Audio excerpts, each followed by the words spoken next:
I want to say thank you for still being here. I want to welcome you to the session. This is our last session for this conference. My name is Kamaliah Kasmaruddin. That's a mouthful to say. You can also call me Kama. It's like karma that bites your, but we don't have to go there without the R, right? And in Malaysia, there's also other ways for you to pronounce my name. You can also perhaps mistakenly call me Kamal with an L. So in Arab, just one single alphabet makes a big difference. So just call me Kama if you would like to call me. That's a bit weird when the audience want to call me Kama, right? Just letting you know. All right, so today's masterclass will be actually a world record, I would say, because I've never seen a masterclass that is only 40 minutes. The shortest masterclass you'll be ever gone through, but let's make the best out of it. Our last 40 minutes for today. And what I'm going to focus on today is not really to teach you or coach you about design thinking processes or approach, because let's face it, everybody knows about it already, right? So if you go to Google and immediately type design thinking, within 0.04 seconds, there's about 129 trillion results just on design thinking. So there's really no point for us to go through what is it about.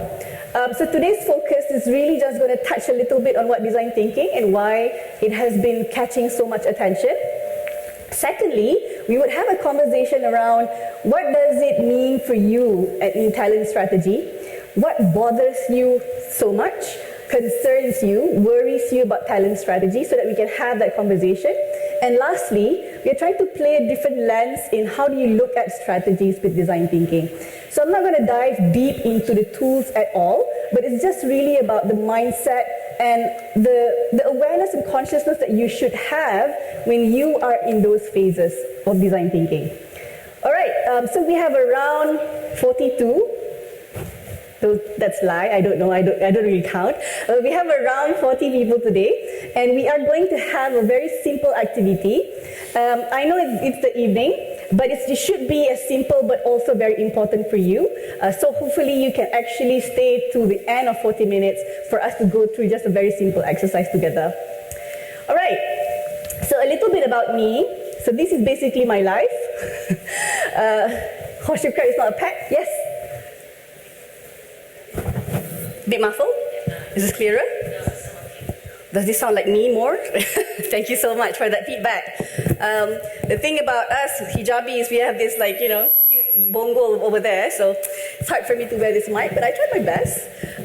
Please do give me feedback if you cannot hear me that well. I'll try to adjust the mic. So the top left corner is not my pet, but I have a little quiz over here. What is that actually? Anybody can guess? Top left corner. Tortoise, love it. This is the second time this week I showed this slide, and the first time was turtles, but today is tortoise. I love it. I didn't know that tortoise was on the beach, but it's okay. Diversity. Okay, what is that actually? It's basically a horseshoe crab. So it's a shape of horseshoe, but actually it's a crab. So that's my study for my master's. I was actually very ambitious in becoming the female marine mammal academician research because I studied marine biology, and my master's is actually in marine biotechnology. But then I dived deep into the ocean, taken some almost 100 dives, and become a rescue diver, etc. But I then fell in love with this approach called design thinking. So I've been playing around with design thinking for around 7 years. I'm a fan, a big fan maybe, almost to a point of obsession. Everywhere I can see is actually design thinking. Here I am eating my K-fry, ooh, design thinking. Oh, I go to this customer service, oh, that's design thinking, right? That's how I basically acquire a new lens in seeing things. So it brought me to New York, Berlin, coaching corporate CEOs, different kind of audience, from school children to actually mothers, etc., on design thinking. Because it's not really an approach, it's not really a methodology, it's not a checklist, it's really a state of mind that we are trying to impart here. So I'm also a certified intentional coaching. I love coaching because it really is about me. not in the very negative way. It's really about discovering yourself when you are coaching other people. So that's what I like about coaching. Enough about me. I want you to pull up your phone. So that's the beauty of our mobile. We can always use it for multi things, leisure and work as well. So if you scan this, you should be able to go to Slido. I would like to know what's the audience. Let me just turn it on. All right. Let me know if you are not able to log in.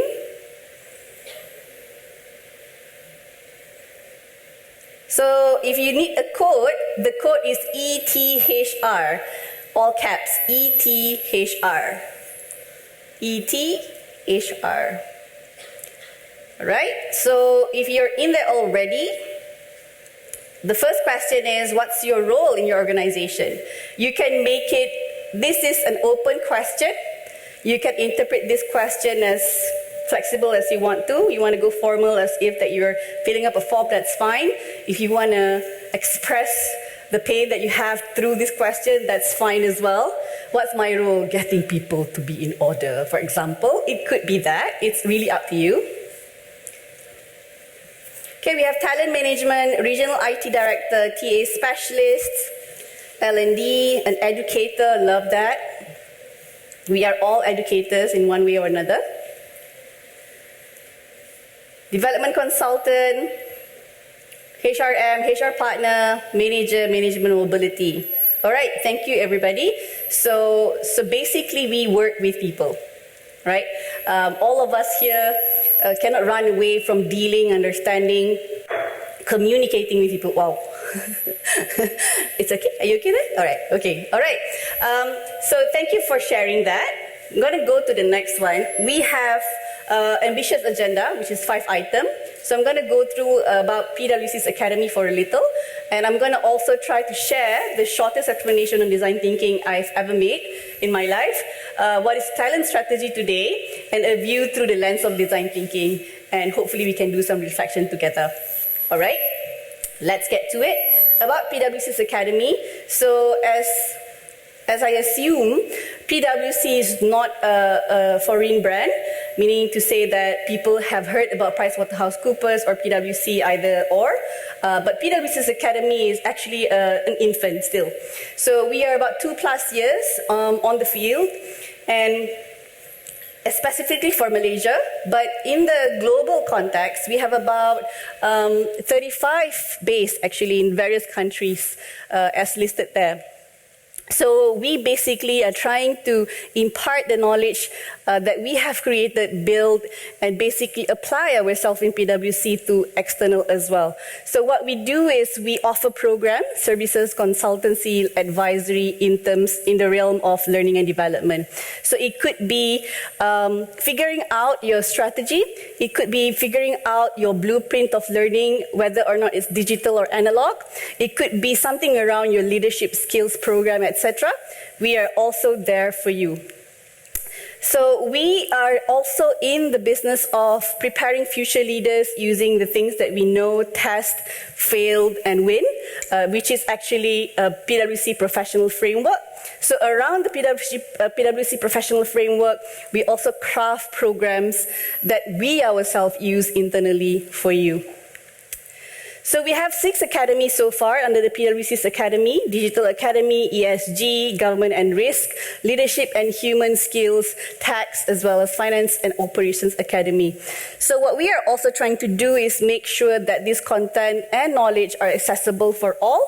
So please do reach out to us if you have any concern around these 6 or challenges that you want some other perspective with under these 6 academies. I'm not going to touch about the rewards there. That's just something.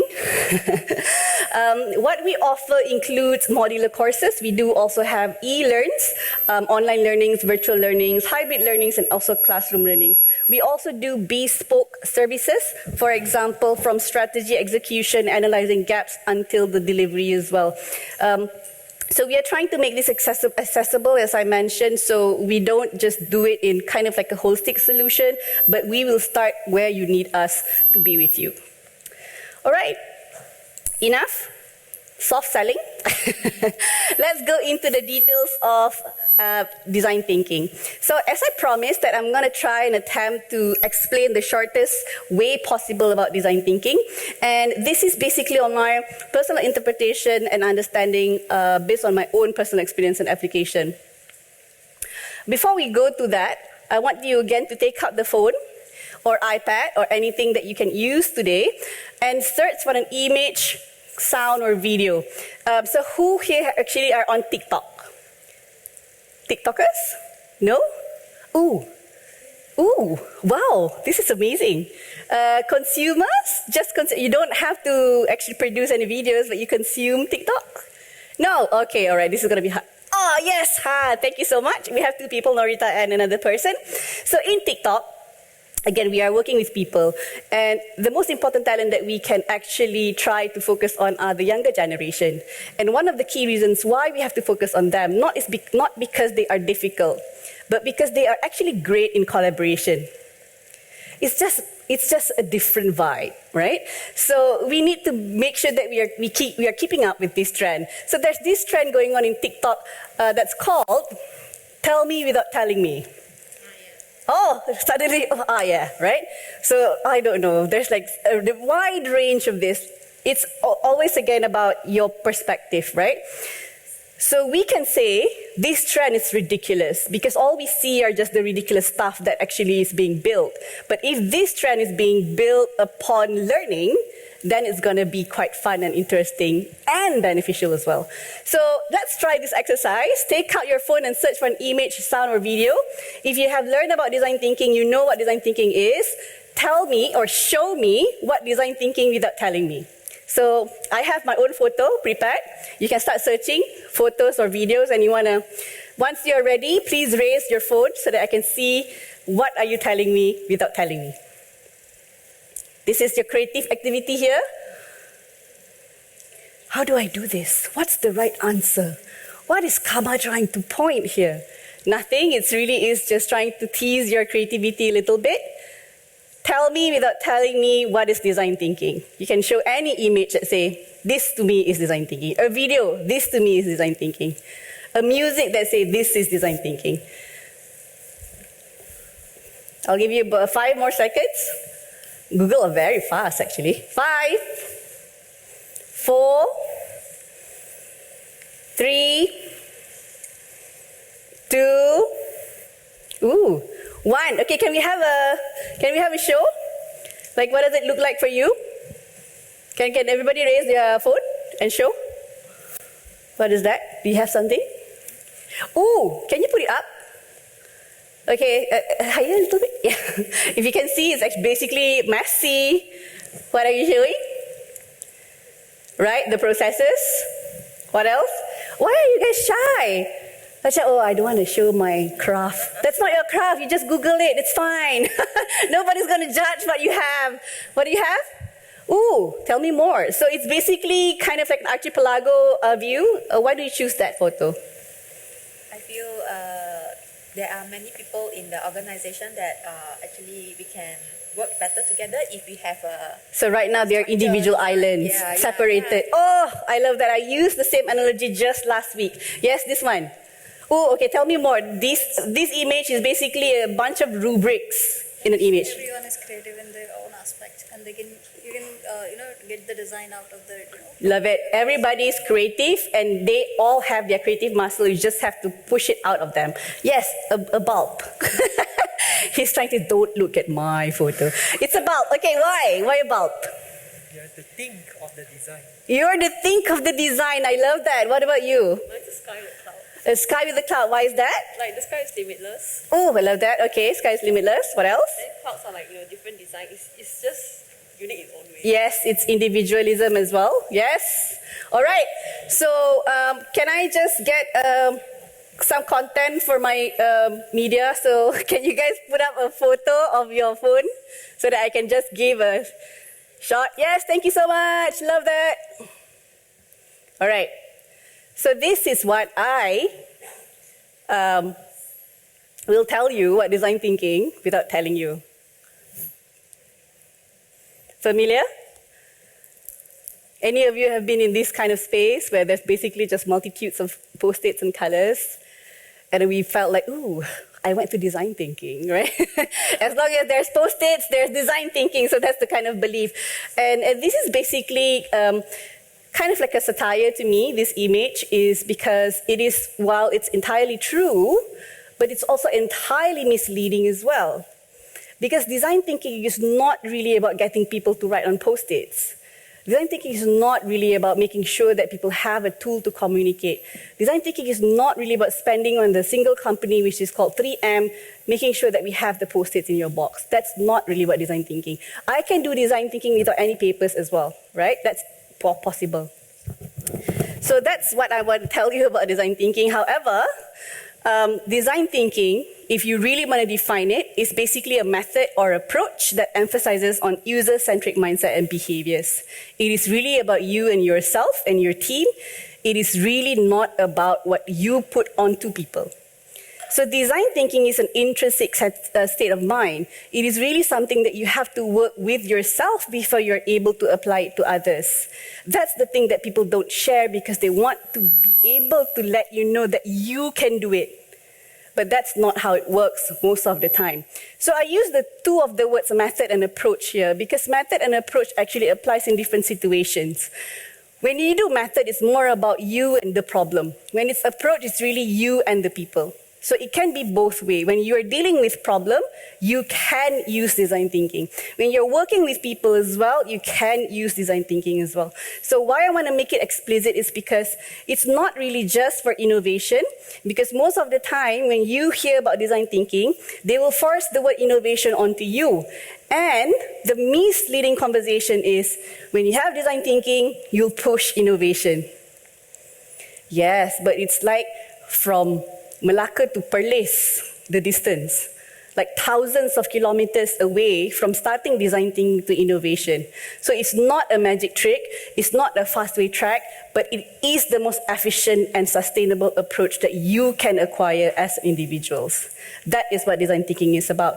And that's why people that is here right now, which is people who works with people and human resources, human capital, the talents in organization, that's why it is important for us to allocate time to work on ourselves, to acquire the user-centric mindset and behaviors while we're doing our work.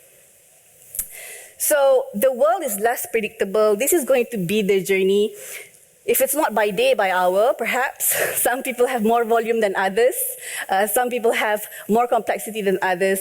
And it could be like this, but maybe a more complex spiral in your day. But the thing is, we know this, but we still follow and fall towards the most familiar sense, the most familiar default way of working, which is either waterfall or in sequence or linear. The thing is that doesn't work, right? Because you can see how complex our world has become. So if we are not prepared to face this kind of like reality, we will not be able to navigate our way out of it. So design thinking has been kind of like a rave in a lot of spaces because it does two things. One, it helps you as a person and it helps the organization as an impact. How does it help you as a person is basically, let's start with the business impact first. So how does it help the business is because you are making yourself closer to the customer. The thing about the word customer, there's always a negative element towards it because when you learn about customer, people think about profit. When you think about customer, people think about P&L. When you think about customer, people think about selling product. And most people feel that's why I have a 9-to-5 job, because I don't want to be a salesman, right? Because they feel the connotation of customer is really just related to salesman.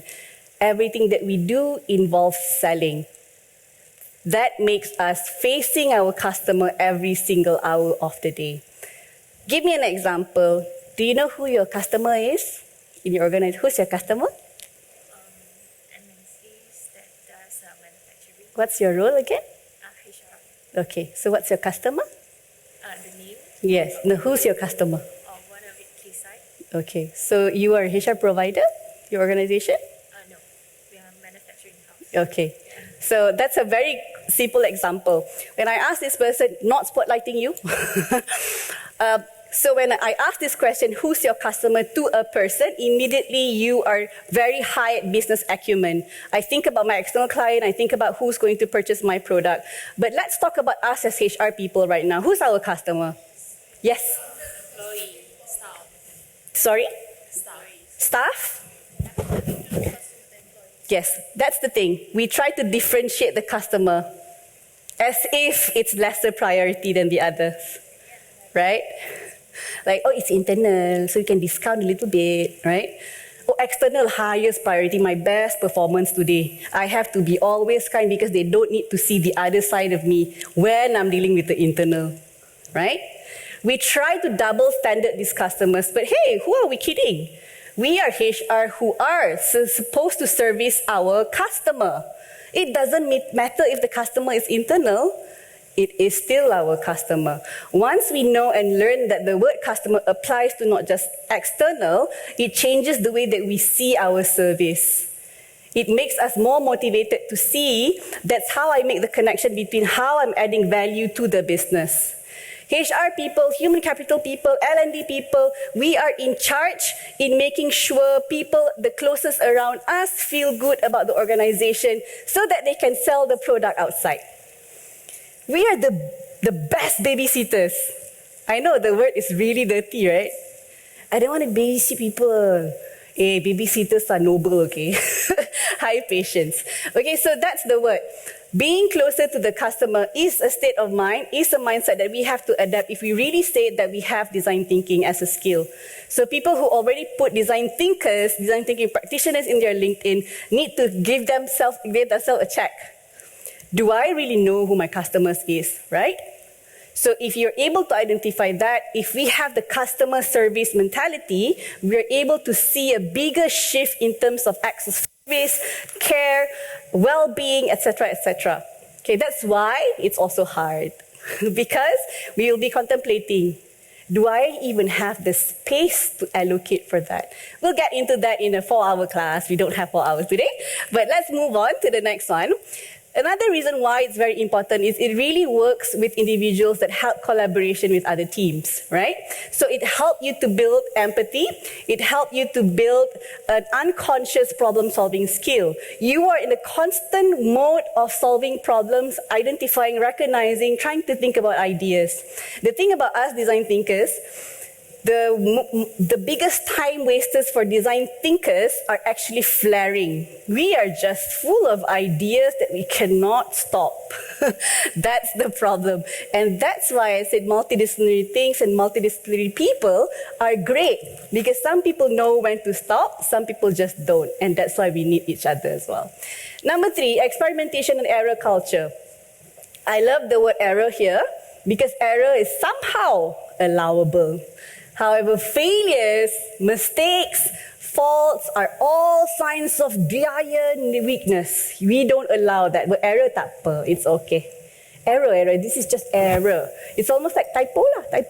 Right? But actually it's the same. You have to allow errors to happen. And the reason why is when you don't have errors, you're just repeating, recycling the same solution and what worked before. Right? Because it's so 100% certain that you are so confident to do it. That's why. And people with high courage, high state of mind of trying to say that it's okay to fail and make errors, that's where the beauty will actually emerge. Okay, it's also very visual, cross-functional team. That's why we have a lot of post-its, so it's good for visuals. And the importance about visuals as well is we are also tapping into the marketing side of stuff. Once we have more visuals, it's easier for your comm strategy to say we did something, isn't it? That's a brilliant way to do it. So let's do a design thinking workshop where everything is visual. So easy for you to just take a photo and say we did something. Of course, those are aesthetics. But we definitely can do meaningful work through visuals as well. For example, I can just use this slide without any image and make it more prominent for you, right? Rather than have a lot of text.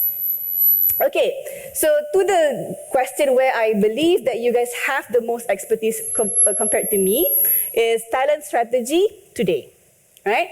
So sometimes we just have to remind ourselves when we are talking about talent strategy, we are talking about the talent strategy today, not 2021, 2022. Half-life of anything right now is actually less than 2 years. So if you are still developing 3-year plan, 5-year plan, 10 years plan, basically it's not relevant anymore. Because half-life of anything is actually 2 years and less. Okay? All right, so let's do the Slido again if you have it. Just a tip for people who are using iPhone. If you do a scan QR code, right, at the bottom right, there's like a compass logo over there. So when you do a QR code, make sure that you click on the compass thing, because if you don't, then it goes to lock mode, it will be gone. I learned that the hard way.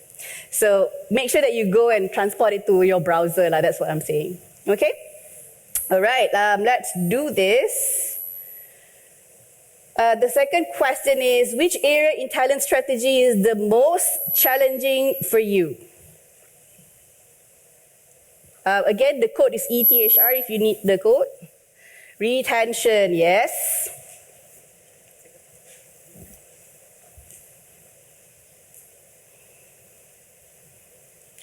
Retaining talent, correct? Okay, 6 people voted retention.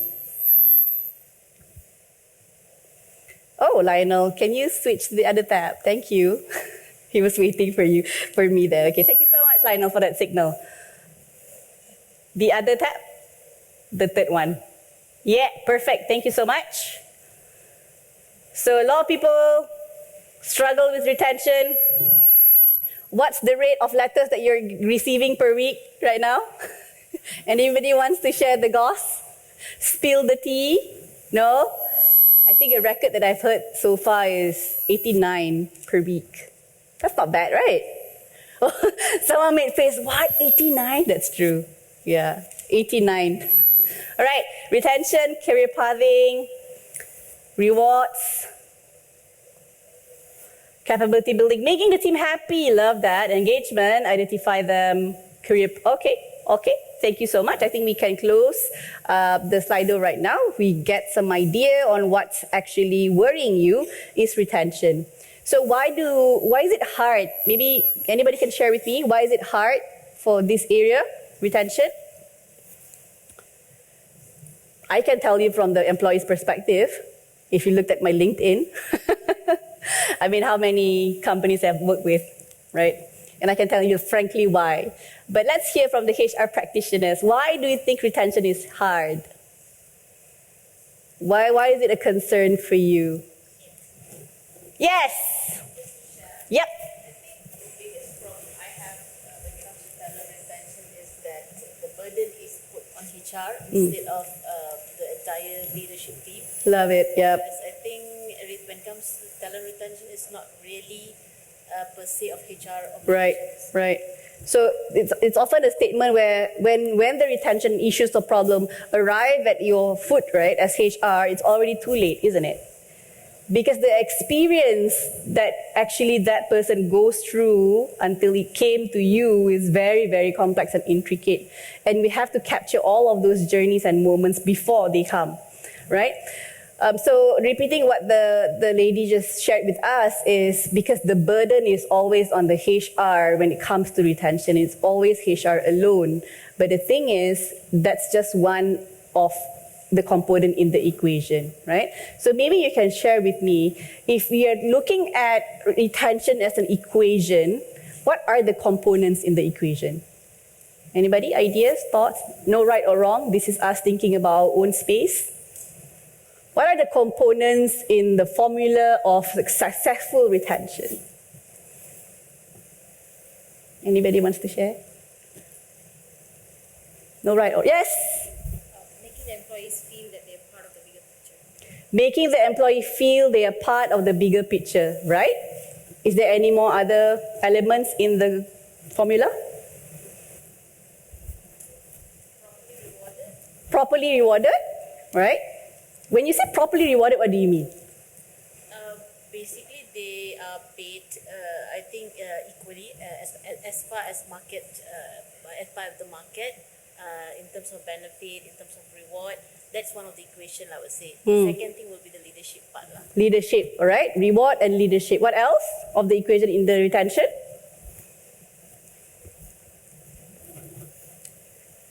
No idea? That's why it's hard, isn't it? It's very hard to think about what's the retention because it's basically just like a fruit rojak, where you have so many components and you have to achieve the right balance to make sure that it works. But of all the things that you said, what is the commonality between making sure that they feel they are part of the bigger picture, making sure that the leadership are involved, making sure that they feel properly rewarded? What is the commonality between these three things, if you can just play with me with that? This is all just play, don't worry about it. This is all just play. So what do you think is the commonality between those three areas? Anybody? I can hear some whispers. Motivation. Love it. Any other ideas, thoughts? Yeah? Sorry? Intentions. Love it. It's actually is revolving, those two are true, but then the root focus there is actually the emotion. It's really is flipping that emotion. What's the opposite of not having connectivity with the bigger plan? What's that emotion? What's that emotion? When I feel disconnected with the bigger plan, when I feel like I'm just a disposable asset, what does it feel like? We've been there. We can call out that emotion. What's that emotion? Satisfaction or dissatisfaction. That's the emotion, right? It could feel alienation, yes? Frustration. It could also feel oppressed. It could also feel something like overwhelmed, undervalued, right? Upset. Just completely appalled. So these are emotions that's strong.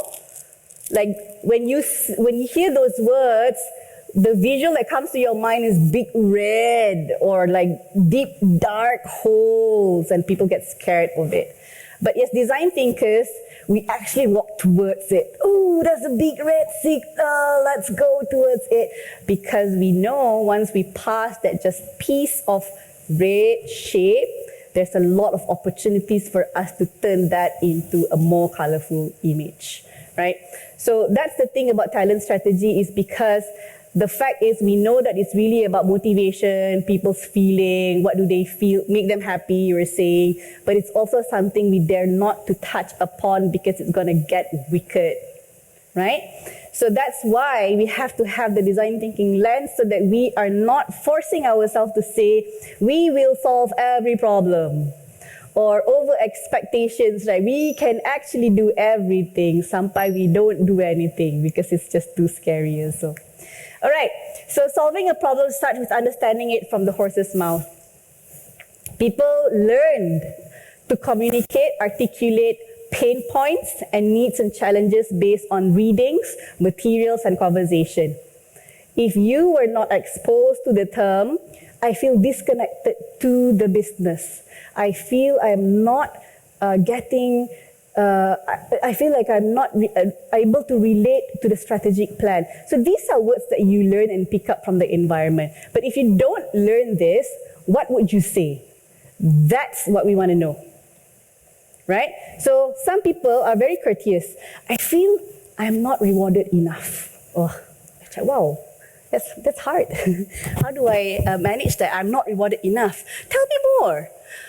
Actually, because this person got more reward than me. Oh, how did you know? Tell me more, right? Then they will say, oh, because this one got this, got this. You see, got more annual leave than me, right? It's actually just about annual leave, for example, right? But they will be telling you all these symptoms that makes you visualize the worst thing that could happen.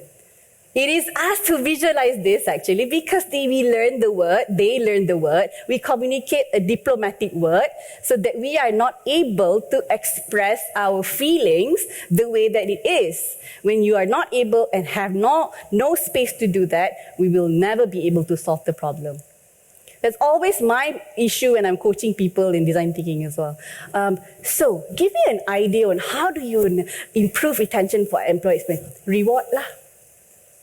Better KPI. That's not an idea, that's a concept.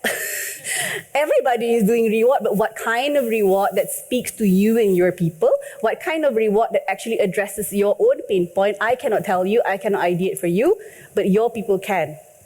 Your people can inspire you if you are able to go beyond the diplomatic statements of their own pain points and feelings. So that's why, as design thinkers, we are supposed to be able to pick up patterns, synthesize what's on. Oh, this one got no laser.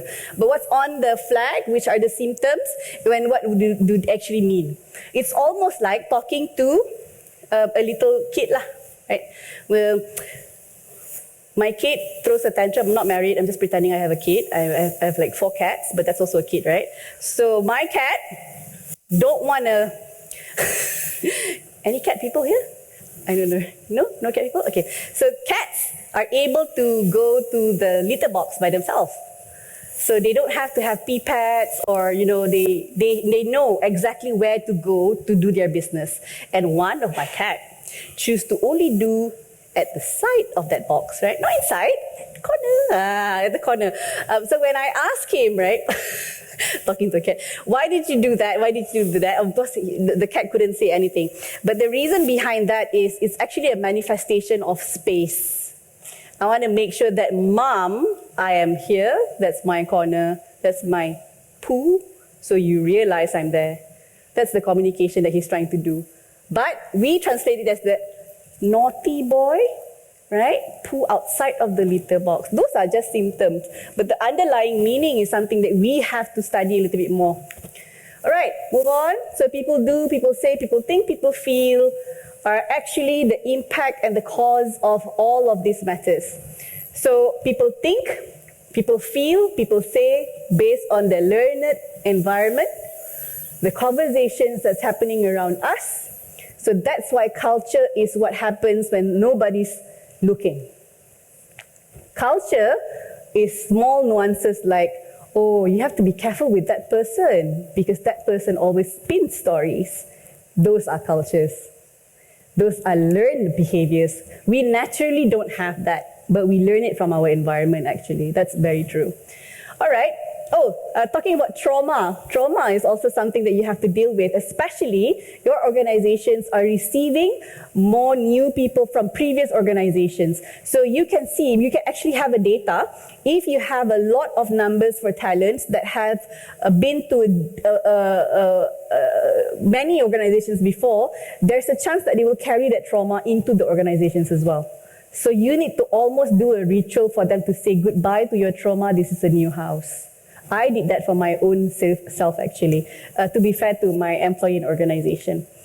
All right, so this is the thing, talent strategy requires us to be and not be the user while trying to understand the user, interception of users, right? Because we are also an employee, but we are also servicing an employee, but when we're designing something for the employee, we cannot be that employee. You get what I mean? So it's really an interception. I am the user, I'm solving for the user, but while I'm solving for the user, I cannot be the user.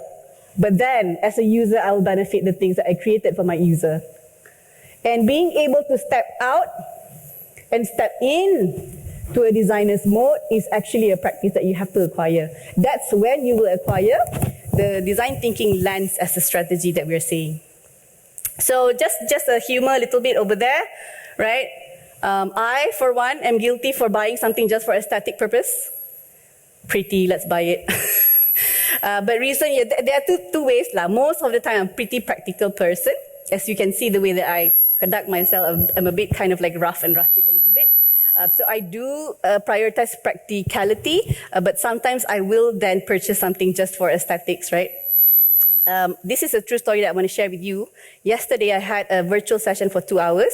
So I have a plug point in front of me. So this plug point, I don't have a whiteboard, but imagine a plug point. So when you turn on a plug point, so it will be bumped up right there, right? That's on. This funny plug point is opposite. What? Why? So this is on. So I thought I have turned it on, which actually turned it off in the middle of my virtual session, which is live for about 100 plus people. I go blank. Suddenly they don't have me inside there, right? So that's basically things that is not practical. Why would you design something that's actually going to be cost? And we can also be that kind of person, designing something that looks pretty and nice and aesthetic at the slide PowerPoint at the town hall. Whoa, what a bombastic presentation. But when it comes to execution and implementation, I'm just seeing butts. But could be sleepy for them, so it's okay.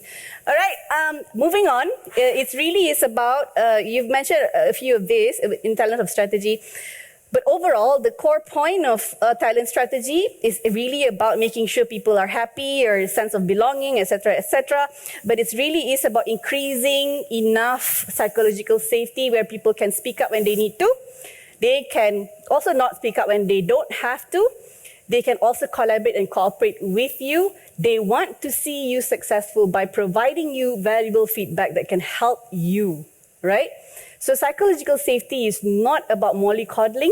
It's not really about creating an environment where people can just say and do whatever they want to. But it's really about having enough trust and integrity to work together as adults. That's what psychological safety is about. And the thing about Asian organizations and countries, we are bound by filiality culture. What is filiality? Language class. What is filiality? Not sure, eh? So basically, I have to get the mandate from the boss, and then I shall do. If the boss asks me a question, I will ask, is this really a question or a trick question? Should I agree to what the idea is trying? Let me read this person's mind, right? That's what we're trying to do. Because we want to score more brownie points so that we can do. But if you have an increased psychological safety, you don't have those questions. You just see it as that. Oh, okay, my idea is you don't even reconsider what the question means, right? You don't have to read between the lines too much because we are adult, we are here to do good things for people. So that's what psychological safety is all about. So you can have this, this could be another 4-hour session for me, but that's okay. So let's go to the meat part of it. We are running out of time, so let's do this.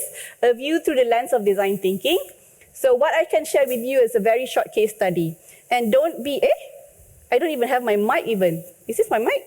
Oh no, this is not my mic. Okay, we have 2 mics. Okay, interception of mic. So don't be angry at me because the case study is not really about HR. Don't be angry, it's on purpose. Because sometimes if we are into the subject too much, we lack inspiration. So there's this thing in design thinking called analogous inspiration. Telling you a short story. So we were stuck in this ideation session where we have to think about how to solve parking problem in Malaysia. So we brought this team outside for kind of like a walk. Let's just go for a walk and see what inspires us. They went to a mamak store and observed this thing. So when you have a table of mamak at mamak store, then you have 3 people. Oh, enough space. Then, your buddy comes in of 3, 4, but you don't have more table. You just ask for different chairs, and everybody just scoot a little bit, put chair, until your butt also together. But what does it mean is you can make space if you don't draw the lines. So they think about a parking lot that doesn't have lines. But they have just guidance on how do you want to make sure that your distance from the next car is enough. So if they had not gone to other places, they wouldn't be able, they will just go benchmarking. Find other countries, how successful they are, let's copy that here. Or let's find other organizations and see what works there and do it. But that's where breakthroughs happens, when you see unconventional lens in seeing things, right? So that's why I want to bring you this case study. It's by DBS Bank.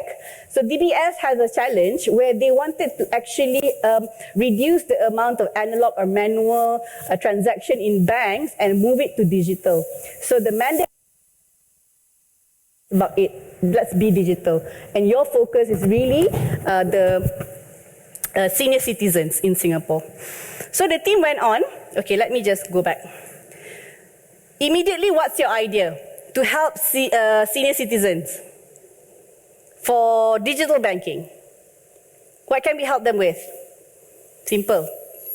I see this. Is this zoom in or bigger font or what is this? Okay, bigger font. Okay, bigger font. Okay, what else? Voice, yes, voice guidance, perhaps, right? What else? Sorry? Lesser buttons. Okay, what else? Or bigger buttons, right? It's big, like buka-buka, oh, got button already. What else? More interactive, easy. Lesser steps. Yes, what else? The videographer was raising his hand to move the camera, and I thought that he's going to answer and give me the idea. sorry, wrong piece. But could be, right? Mana tahu?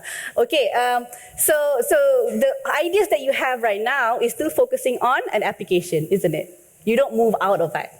We must die got app. We just make it work lah. We have to have app, but we just make it work to the senior citizens. Let's look what happened. So they went on to talk about Smart Nation with the senior citizens. If you've been to Singapore, you know HBDs. So they have a lot of senior citizen centers around the HBDs. And what they will do is basically have conversations while playing chess. Uncle, what do you like to do every day?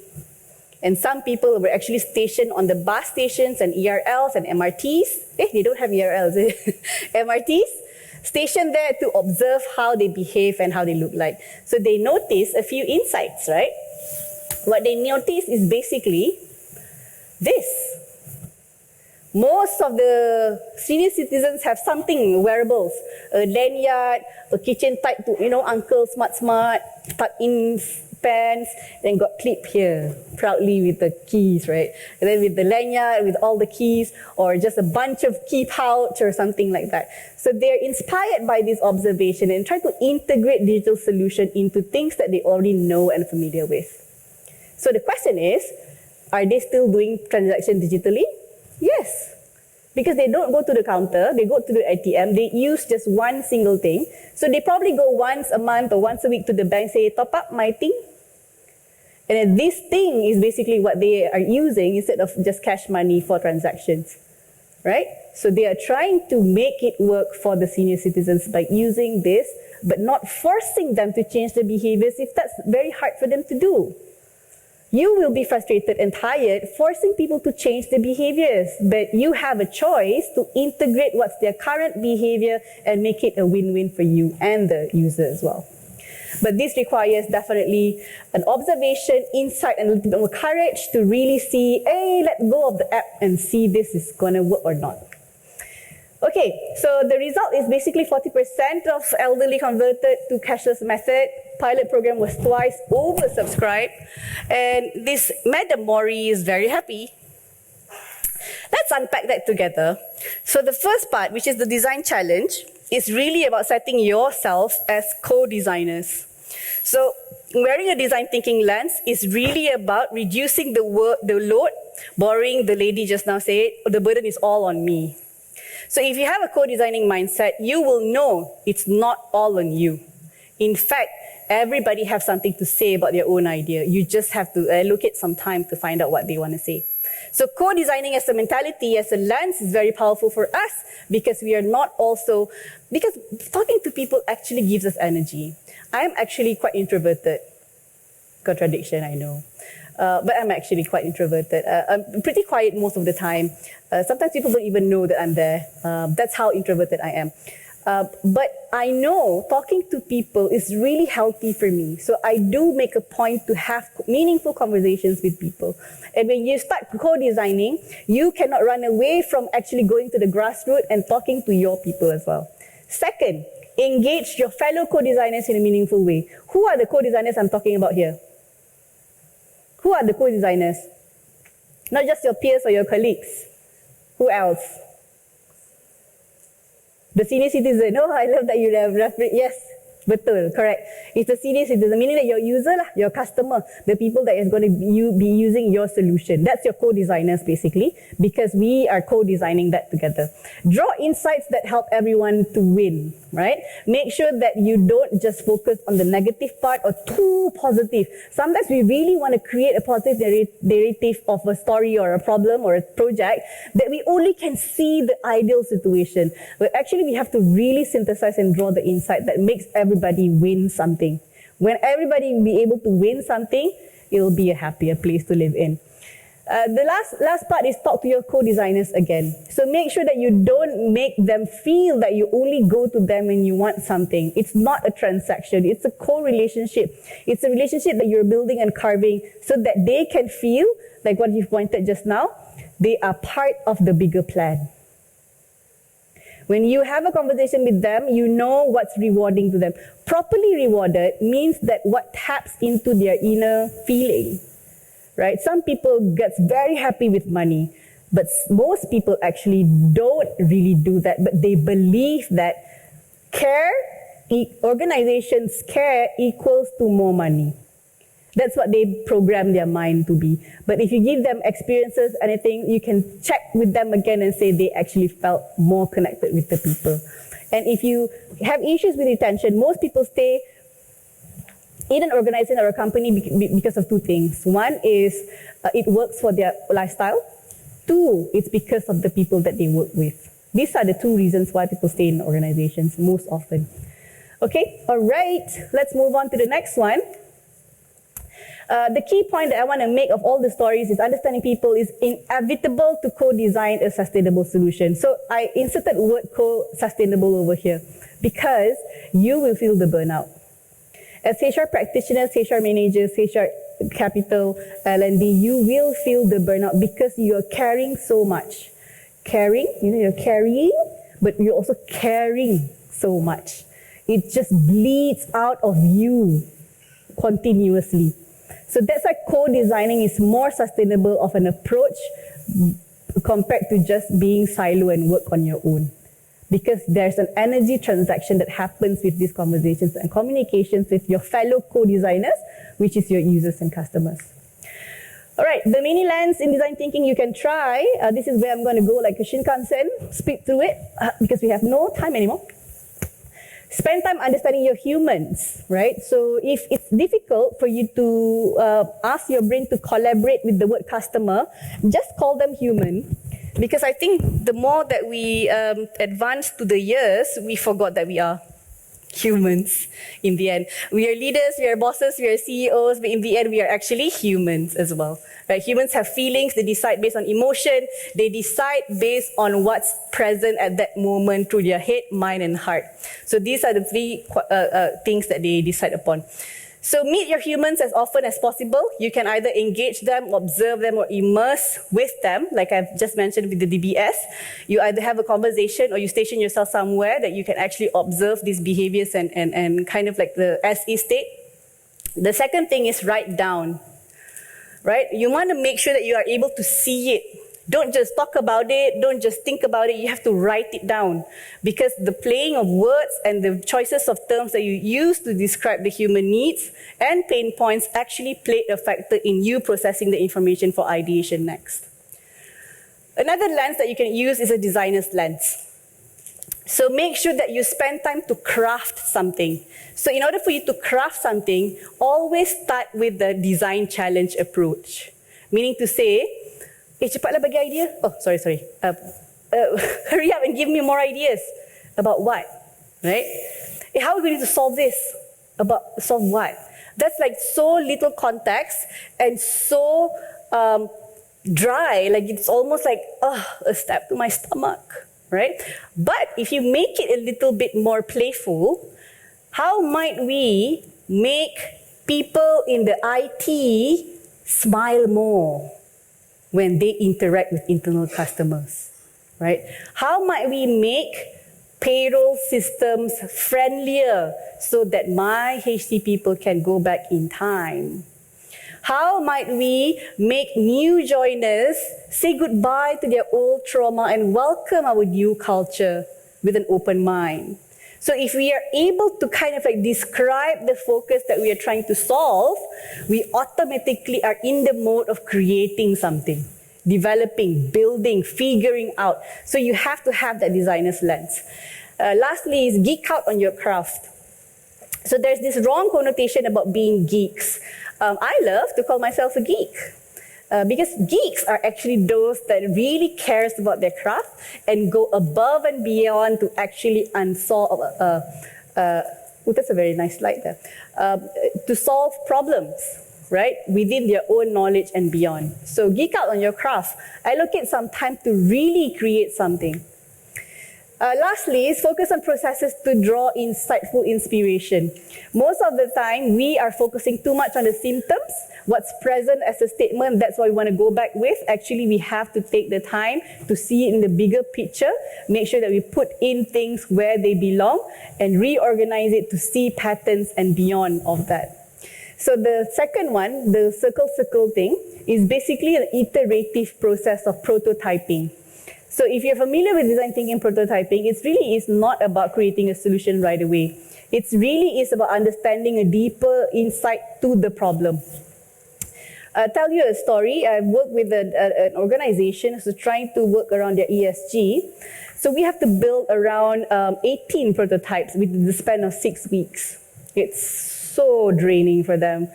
But it really changed them as a person because each prototype tells them just one thing. You are too much in your mind. You are not considering your users. Oh, let's do a podcast. Okay, let's do it. As a coach, I will allow you to explore your imagination. Okay, let's do a podcast. Then they sell the podcast. Turns out, only 1% of the population listens to podcasts. So why are you building a podcast? Let's do a microsite so that people can do a hub, right? Everybody needs a hub somewhere. Let's do a hub. Let's do a central. Let's do creative. Click rate is 0.02% with strong promotions. And so many other prototypes that actually eventually, the funny thing is, what works for them is the distance between them and the recycle bin. That's hilarious. The closer you are to the recycle bin, the more inclined for you to remember I have to do it. Simple, but requires them 18 prototypes because it really is trying to swap, almost delete your current lens and move your intuition to say that I am right to saying that let's do what works for my user. So that's the iterative part, which is quite interesting. Okay, finally, let's try it out. Just a moment there. You don't have to be super active. I'm not expecting I'm going to check. But let's just maybe, if you can do it mentally, that's fine. But if you have papers on your table or you have an iPad that you want to draw, you use your phone, whichever, what have you. But what I want to do now is basically map your users. Customers. I interchangeably use users and customers in my session today. But basically, the person that actually use your expertise. For example, I'm in HR management strategy team. So my customer primarily is who. Second is who, whatever, right? So I want you to first start with the box in the middle. Come up with a statement of your problem or issue. My issue is I need to make sure that people stay at least 2 years in my company. Or it could be as simple as I want them to be able to submit claim better. Please do proper documentation of your claim, right? So it could be any problem that you're facing as small as you can. If you don't want to do it for work, let's do it for yourself. I want to get my kid to eat more veggies. Can also, it's fine. Whatever problem that you want to fancy focusing on today, just put that in the middle. And then next is you want to be able to write down specific names if you can, or at least department, or at least job level. Don't go too wide, all staff. Oh, come on, jangan. Don't do that. Don't do all staff. Most of the stuff, right? Staff from range. So be more specific. Younger or 2 years and below staff in specific department. Or it could be a specific name like me, for example. So who is experiencing this problem directly and most often, right? That's the keyword there. Directly and most often. Once you are done with that, you move on to the next one. Who is involved in the problem? They are not experiencing it often, not most often, but they are involved. Somewhere or another, they are in the equation. Put them on the third circle, right? Once you have that, you want to move on to the next one. Who has an influence to the solution of this problem? So you might have an idea how to solve it. So who do you think have the most influence in that solution? Right? 5 is who can actually solve the challenge. Here's the tip.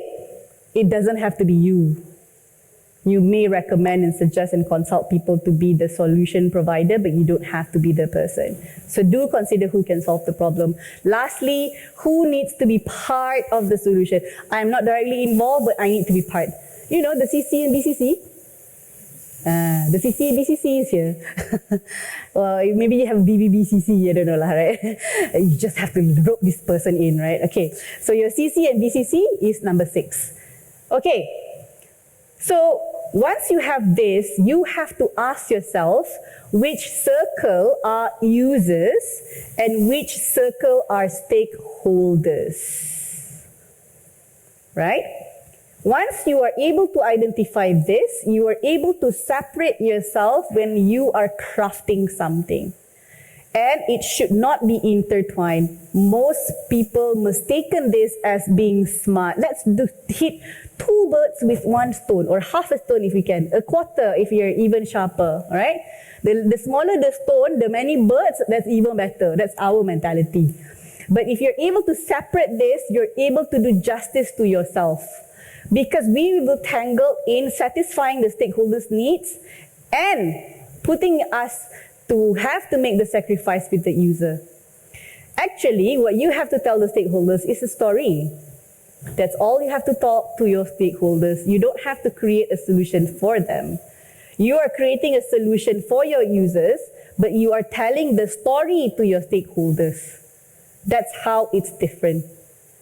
Once you are able to understand all the 6 categories of people, you would notice 6, 4, 3 needs a little bit of change management in terms of coaching, facilitating, and behaviors. You can see people number 2, number 5 needs to collaborate and work together. They are your co-designers, right? So once you're able to identify this different group of people, then you can actually listen to the stories from the horse's mouth. But if you're not able to differentiate this, or you don't want to, that's where you feel a bit tired, right? Next is you want to be able to pick one type of people in your map that you have the most story of, have the most assumption. That's the 2 most difficult thing, yeah? Most stories and most assumptions. Story from a secondary source is not stories. Those are assumptions and hearsays. Stories, meaning to say that I know this person last time met me and tell me these 2-3 stories. That are stories. Assumptions are, I hear from this HRBP, this is what's happening. I hear from the team lead, this is what's happening. I hear from an anonymous feedback, from a speak-up box, this is what's happening. Those are assumptions, not stories yet, right? So make sure you have those 2. And then the last one is have the least stories about. And these are what we call the extreme users.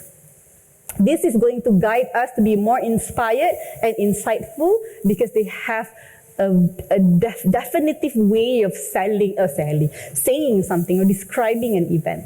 Okay, so list this down, who they are and what do you really want to know about and from them. So what I'm trying to say here is, ask yourself, if I have only 5 minutes with this person, what do I want to know, right? And how am I going to get it out of them? I'm sharing you this persona, very kind of like a strong person, but you can have a different tone. You can be your own personality there, yeah? Okay, and once you have that, you'll be able to populate it here.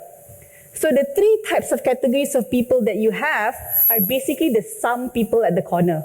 These are the 2 extremes. Mind you, do not, and try your best, to not add on people that is not within the challenge issue space. Here's an example. When you're talking about making traveling experience better, who are the users that you can think about? Let's make a better traveling experience. So I can start, for example, a family with young kids, right? A group of friends going for a bachelorette party, or it could be average family. It could be everybody, right? So can you put, for example, okay, can you put someone that is not a traveler in that population bell? You cannot, because that's basically outside of the space. And sometimes if we are not careful, we will try to put that into that problem space, and they are not the right person for you to interact with already. So the question is, we have to ask ourselves who is missing and where can I find them? Who are these extreme people? Because the extreme positive one will be your champions, ambassadors, change people, change agents. The extreme negative one, they need more work, specific solutions, and maybe tailored solutions to help them with. So that's why we have to do both. And based on that insight, you're able to then think about the most people. The mistake is people are trying to go with bigger sample size, but for the most people who will just tell you preferences, personal vindications and opinions, but not needs and pain points. We have to think about the needs and pain points. If it's preference, you're just going to just touch on the surface. It's not going to be insightful. Okay. Lastly is you can use this card as well to write down what you know about these people. And oftentimes, great design companies or design teams, they have multiple of this. And to a point, I've also read a few case studies where they actually print out a life-size cut-out image of this person into their working space, just to make sure that they remind themselves, I am creating for this person. I'm not creating for me. I'm not creating for my stakeholders. I'm creating for this person. This person needs my help. All right? Actually, last one for me is make sure that you also invoke some playfulness inside of you. That's also one key thing about design thinking. People say that design thinking classes are always very jovial and energetic, but it's not just that. It's really is us trying to be playful because we are doing serious stuff and we need to balance it out with playfulness as well. Second is find inspiration, and the most inexhaustive inspiration source for you is right in front of you, which is your customers, your people around you. All you have to do is have conversations, a meaningful one with them, and ask them great open-ended questions. Lastly, everyone has a story. Give space to them and make sure that you listen to their ideas as well. That's all for me. Another scan QR, last one, I promise. We're going good already. I want you to share with me your key takeaways, actually. Let me just launch it.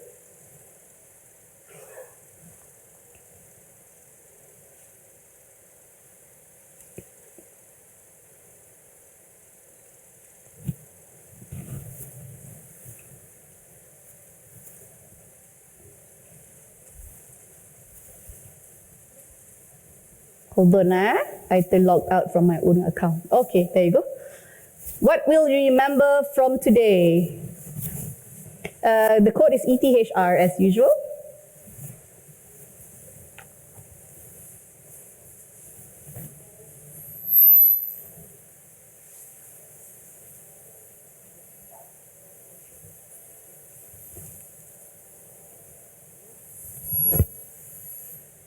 Okay. Everyone has story. Oh, the last bite of the pizza. Think outside. Here are the pain points. Thank you so much.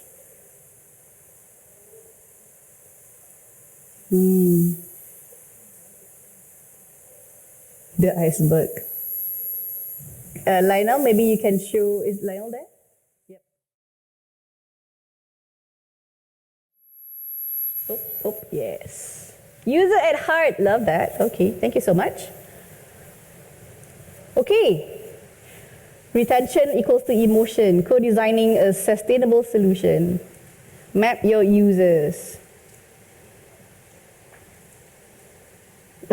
Your 4 cats and it's all about people. Thank you. I'll show the pictures later. All right, keep on going with that. Lionel, we can move to the other slide. And I'm going to just show you the last bit of my presentation today. Thank you so much for being here. I know it's already late. Do connect with me on LinkedIn. I don't really post much, but do have a conversation with me. I'm always open to have conversations about your users and your pain points. Love to hear more stories from you. I want to say thank you so much for being a cool crowd. And if you have any questions, I'm just going to be here for a couple more minutes. And that's all for me. Thank you so much. Do contact us if you need to know more about PwC's Academy, and stay in touch. Any questions so far? Go ahead. I'll also be outside later if you want to have a more intimate conversation. Thank you so much, everybody.